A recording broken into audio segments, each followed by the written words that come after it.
అవకాశం లేదండి నిలిచేవాడు. ఇప్పుడు ఏడవని వాడు అన్నవాడు నాకు కనపట్టలేదురా అన్నారు ఆయన. అదే శంకరాచార్యుల వారికి జాలేసి పోన్లే పాపం అజ్ఞానం కదూ అని కాతే కాంతా కస్తే పుత్ర. అంటే వైశాఖ మాసమునకు ఒక ప్రత్యేకత ఉంది.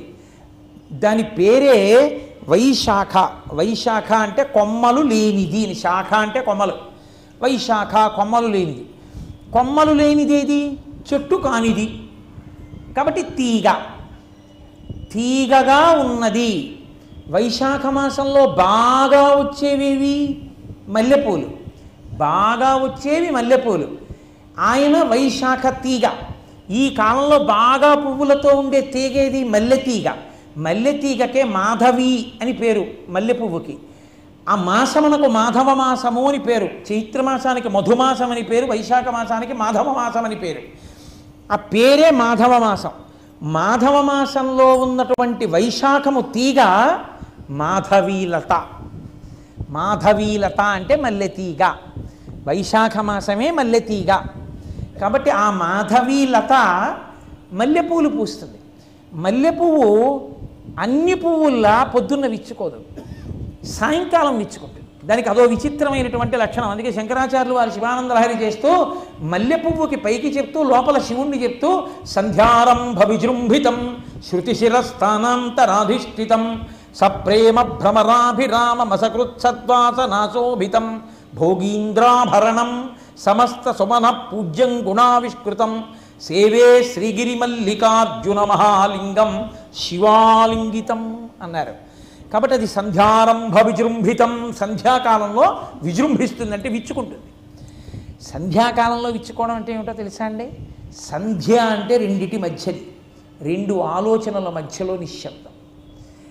ఉపన్యాసానికి మాటకి వాక్యానికి మధ్యలో ఊపిరి తీసేటప్పుడు నిశ్శబ్దం. ఎక్కడ ఏ కదలికలు లేని నిశ్శబ్దం ఉందో ఆ సంధ్యయే ఈశ్వరుడు. కాబట్టి ఆ సంధ్య యందు ఆయన విజృంభిస్తాడు. శివుడు సంధ్యాకాలంలో నర్తనం అంటే అది దాని అర్థం. అంటే సంధ్యారంభ విజృంభితం. మల్లె పువ్వు అలా సాయంకాలం విచ్చుకుంటుంది, అందుకే అది శివస్వరూపం. అటువంటి మల్లె పువ్వుకి 4 లక్షణాలు ఉంటాయి. తెల్లనితనము, గొప్ప సువాసన, చక్కటి తేనె, చల్లతనము, 4 ఉంటాయి.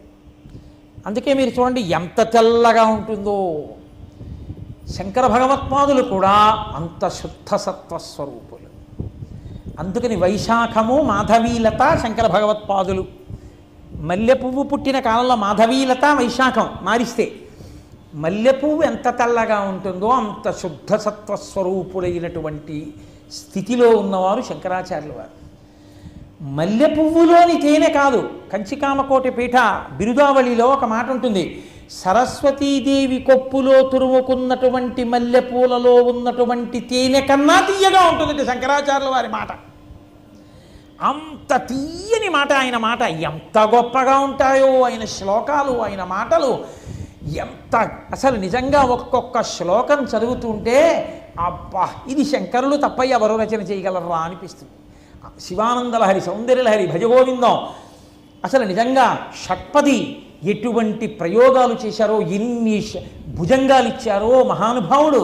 అంతటి గొప్ప రచయిత ఆయన లాంటి కవి లోకంలో లేడు.